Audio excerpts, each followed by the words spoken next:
मुझे शादी के नाम से डर लगता था क्योंकि शादी के नाम पर जो खिलवाड़ लड़कियों के साथ किया जाता था वो मुझे डराता था।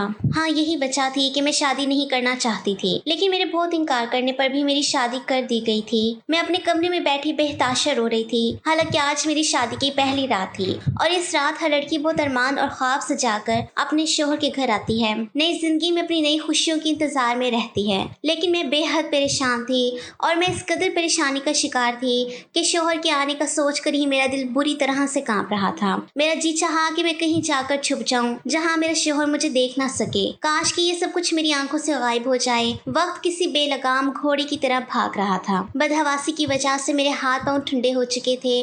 डर के मारे मुझे अपना दम घुटता हुआ महसूस हो रहा था कि तभी कमरे का दरवाजा खुला और मेरा शोहर अयान कमरे में आया। उसे देखकर मेरी आंखों से टिप टिप आंसू बहने लगे। डर के मारे मैंने अपने दुपट्टे को अपने हाथों से दबोच लिया था। मैं किस तकलीफ से गुजर रही थी ये मैं ही जानती थी। जैसे जैसे मेरा शोहर मेरे करीब आ रहा था मेरा पूरा जिस्म कांप रहा था। अयान मेरे पास आकर बैठ गया। कुछ देर तक मेरे हसीन चेहरे को बड़ी मोहब्बत से देखने लगा। मैं बेहद खूबसूरत थी और यही मेरे लिए सबसे बड़ा मसला बन चुका था। जैसे ही उसने अपने हाथ मेरे हाथ पर रखा तो मुझे इतना ठंडा पाकर कहने लगा, क्या बात है आयशा, तुम इतनी ज्यादा नर्वस क्यों हो? अब मैं उसे क्या बताती कि मुझे शादी से डर लगता है। मेरे नाम में सर हिला दिया। मैंने कहा कुछ नहीं। वो कहने लगा कि फिर तुम इस कदर घबराई हुई क्यों हो? मैंने आहिस्ता से कहा कि मुझे इस रिश्ते से डर लगता है। मेरी बात सुनकर वो हंसने लगा और मेरा हाथ थाम कर मुझे तसल्ली देने लगा। कहने लगा परेशान मत हो। मैंने कहा लेकिन मुझे बहुत डर लग रहा है। वो कहने लगा कि इसमें डरने की कोई बात नहीं है। मैंने कहा मुझे बहुत डर महसूस हो रहा है कि पता नहीं कैसे सब होगा।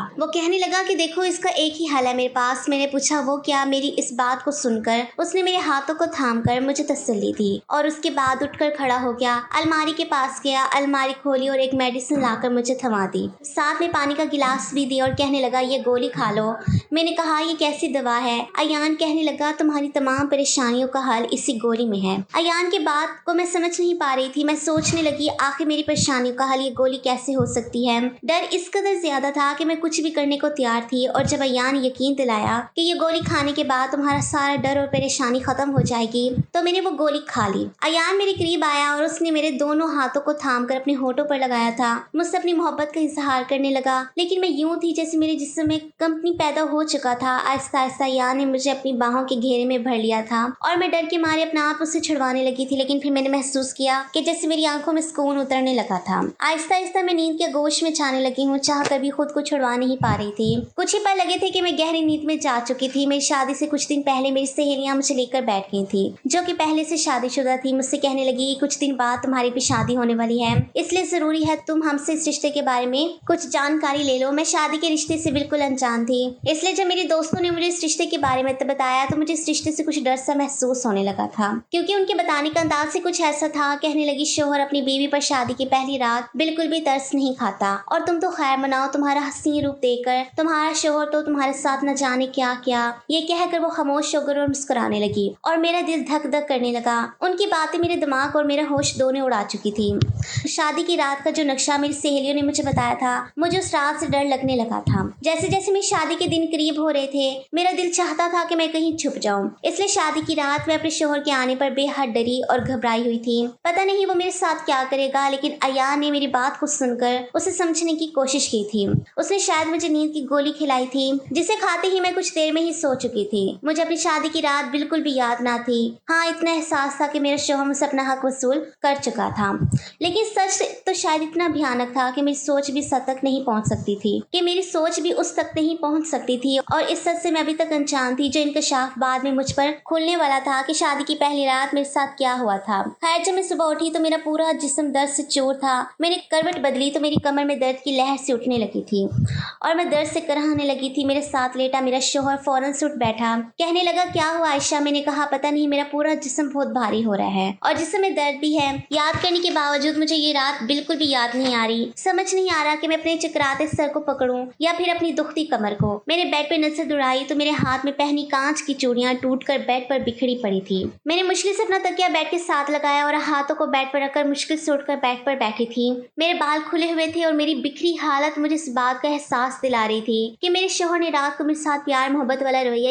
बिल्कुल बिल्कुल नहीं रखा था। मैं चाहकर भी अपने दर्द को बर्दाश्त नहीं कर पा रही थी और इसलिए दर्द की तेजी की वजह से मेरी आंखों से आंसू बहने लगे थे। मुझे यूं रोता देखकर अयान भी उठकर बैठ गया। कहने लगा, देखो ये सब तो होता ही है, तुम्हें अपने आप को इस बात का आदी बना लेना चाहिए, और वैसे भी शादी की पहली रात थी तो तुम्हें ज्यादा महसूस होगा, लेकिन आहिस्ता आहिस्ता तुम्हें इस बात की आदत हो जाएगी। और जब बेबी खूबसूरत हो तो इंसान कैसे अपने जज्बात पर काबू पा सकता है। और फिर तुम रात को बहुत ज्यादा डरी हुई थी। मुझे लगा कि अगर मैंने तुम्हें मेडिसिन ना दी तो तुम मुझे अपने करीब भी नहीं आने दोगी, और मैं ये अपनी रात बर्बाद नहीं करना चाहता था। ये कहकर वो उठकर वॉशरूम में चला गया, लेकिन मुझे अपना जिस्म इस काबिल भी नहीं लग रहा था कि मैं उठकर खड़ी हो जाती।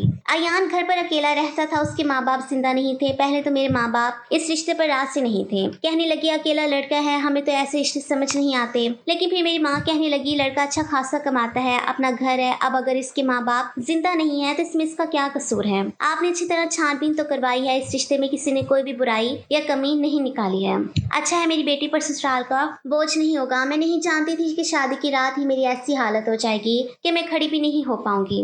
अयान नहाकर बाहर आया तो मुझसे कहने लगा, देखो मेरे घर में तुम्हारी खिदमत करने के लिए फिलहाल कोई नहीं है, इसलिए ये घर तुम्हें ही संभालना है। मुझे इसकी इस बात पर एतराज ना था, लेकिन मुझे अपने आप इस वक्त काबिल नहीं लग रहा था कि मैं उसका नाश्ता बना सकती। वो अपनी बात कहकर कमरे से जा चुका था कि जल्दी से उठकर बाहर आओ और मेरे लिए नाश्ता बनाओ। मैं जब बेड से उठकर खड़ी हुई तो मुझे ऐसा लगा जैसे मेरी कमर टूट जाएगी। मैं बड़ी मुश्किल से कमरे से बाहर आई। अयान बाहर लॉन्च में बैठा फोन पर किसी से हंसकर बातें कर रहा था, लेकिन जो बातें वो कर रहा था उसने मुझे शर्म से पानी पानी कर दिया था। वो गुजरी हुई रात के पल ना जाने किसके साथ शेयर कर रहा था, वो भी बड़े ही बेशर्म अंदाज में। मुझे अयान का इस तरह अपनी पर्सनल बातें किसी को शेयर करना अच्छा नहीं लगा था, लेकिन मैं पहली रात की दुल्हन थी, इस तरह मैं भी अयान से कुछ भी नहीं कह सकती थी। मैंने सोचा मैं अयान को बाद में कहूंगी कि वो इस तरह की बातें बाहर ना करें। मैं फौरन से नजर झुकाई किचन में चली गई। मुश्किल से ही मैंने अपना और अयान का नाश्ता बनाया था। नाश्ते के बीच मैंने झिझकते हुए अयान से ये बात कही थी। मैंने कहा कि अयान मेरी कमर में बहुत दर्द है, इसलिए शायद आज रात मैं आपको ना दे सकूं, और प्लीज आप भी मुझे डिस्टर्ब मत करना। अयान इस वक्त चाय पी रहा था। मेरी बात सुनकर उसका कप होंठों के करीब जाते जाते रुका था। कहने लगा, देखो मैं तुम्हारे बहाने नहीं सुन सकता, मुझे हर सूरत जल्द से जल्द औलाद चाहिए, इसलिए तो मैंने तुमसे शादी की है। उसकी बात सुनकर मेरा दिल बेचैन सा हो गया था। मैं नहीं जानती थी कि रात को मेरे साथ हुआ क्या था, लेकिन जो हालत मेरी इस वक्त थी, मैं शायद इस काबिल नहीं थी कि मैं दोबारा इस तकलीफ को झेलती। लेकिन मेरे सामने खड़ा इंसान मेरी हर तकलीफ से बेपरवाह होकर बस अपनी ही मनमानी करना चाहता था। जैसे ही रात हुई मुझे लगा मेरा दिल किसी ने मुट्ठी में ले लिया हो। रात को फिर अयान ने मुझे एक दूसरी मेडिसिन दी। मैंने कहा मुझे नहीं खानी। वो कहने लगा ये नींद की दवा नहीं है। मैंने कहा फिर ये किस चीज की दवा है? कहने लगा ये जल्दी प्रेग्नेंट हो जाने की दवा है। ये सुनकर मैं कुछ देर उसकी शक्ल देखती रह गई कि आखिर इसे किस बात की जल्दी थी। मेरी शादी को कौन से 4 से 5 साल गुजर चुके थे, अभी तो शादी को 4 दिन भी नहीं गुजरे थे, और ना ही मेरे सास ससुर जिंदा बैठे थे जिन्हें पोता और पोती गोद में खिलाने की जल्दी थी। आखिर वो मुझे इतनी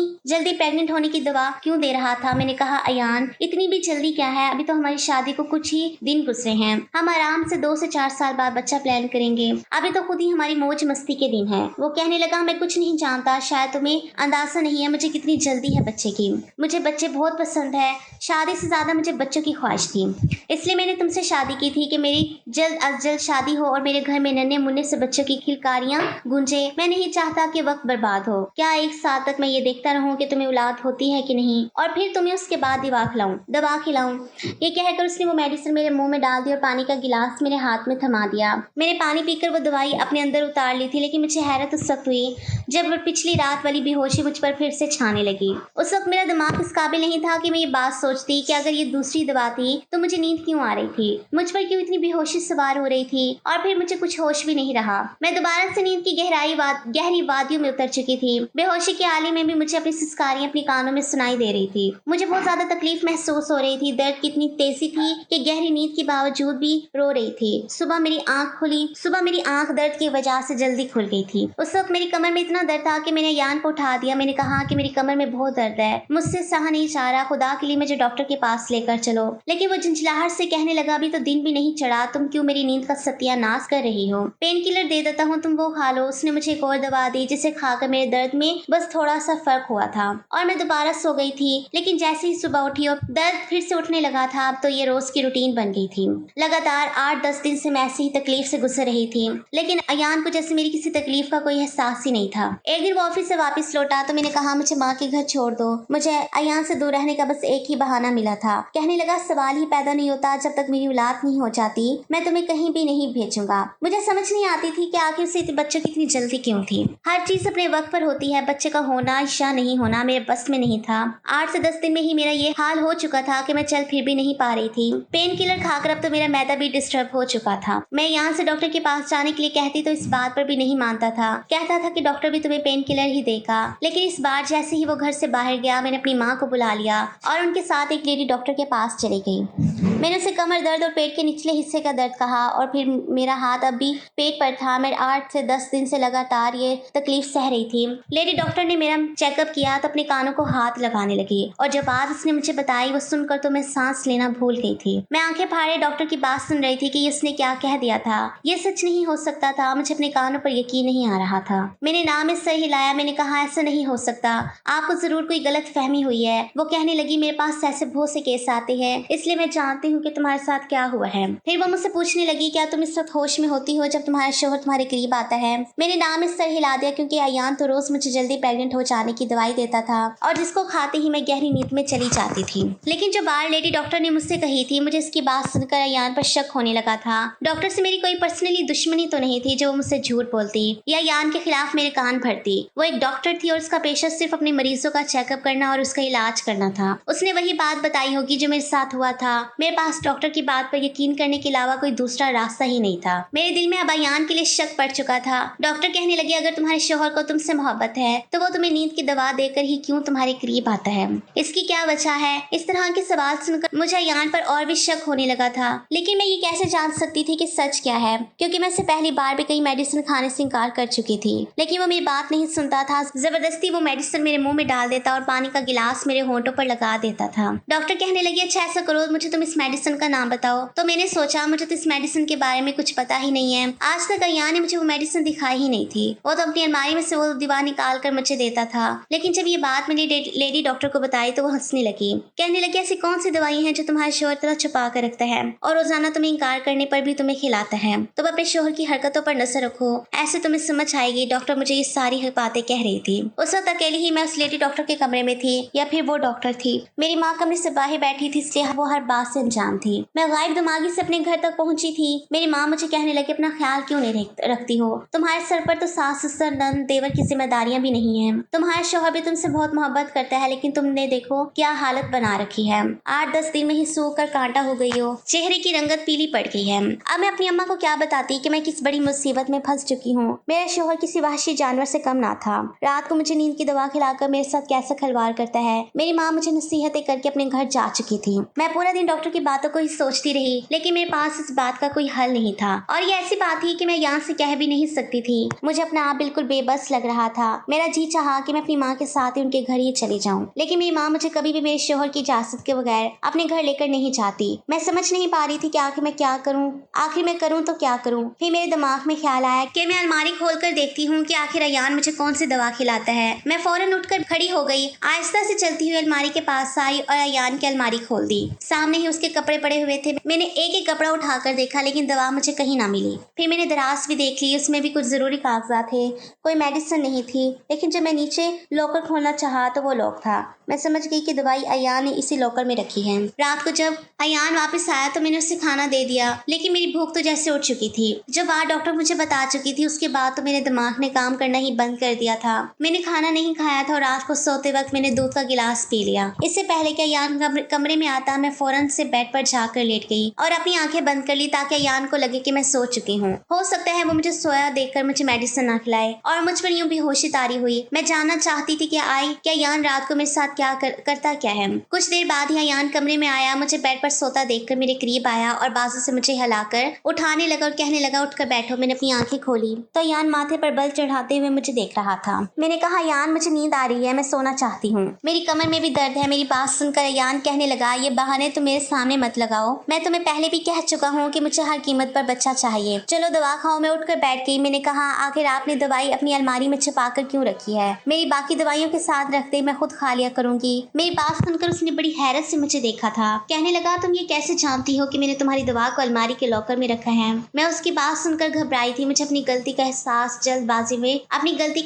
हुआ। जल्दबाजी में शायद मैंने कुछ गलत कह दिया था। मैंने कहा ऐसे ही मैंने सोचा आज दवा मैं खुद खा लेती हूँ। मैंने अपनी अलमारी खोलकर देखी तो कहीं भी वो दवाई मौजूद ना थी। मुझे लगा शायद आपने दवाई लाकर लॉकर में रखी है। मैंने एक बहाना कर दिया तो वो कहने लगा तुम इतना ज्यादा परेशान होने की जरूरत नहीं है, मैं वो दवाई रोजाना तुम्हें खिलाता रहूंगा और जब तक बच्चा नहीं हो जाता मैं तुम्हें अपने हाथों से ही खिलाऊंगा। मैंने कहा यान मुझे पेट में बहुत दर्द हो रहा है, आप क्यों मुझे किसी डॉक्टर के पास लेकर नहीं जाते, और बच्चा पैदा करने के लिए एक पूरा इलाज होता है और वो कोई लेडी डॉक्टर ही मुझे बता सकती है, ऐसे ही खुद से दवा खाना ठीक नहीं होता। मैंने सोचा था शायद मेरी इस बात पर यान मुझे वो दवाई नहीं देगा, लेकिन वो कहने लगा मैं जानता हूँ कि वो दवाई औरत को प्रेग्नेंट कर देती है, तुम्हें भी किसी डॉक्टर से कोई इलाज करवाने की जरूरत नहीं, तुम बस मेरी बात मानो वही तुम्हारे लिए काफी है। मैंने कहा आज मैं कोई भी दवा नहीं खाऊंगी। मेरा ये कहना था कि यान का पारा हाई हो गया था, उसने मुझे जबरदस्ती वो दवाई खिलाई थी और दवाई खाने के बाद मेरी फिर से वही हालत होने लगी थी और सुबह सुबह मैं अपनी बस्सी पर फूट फूट कर रो रही थी। अगर यही रहा तो मैं बहुत जल्दी ही मर जाऊंगी।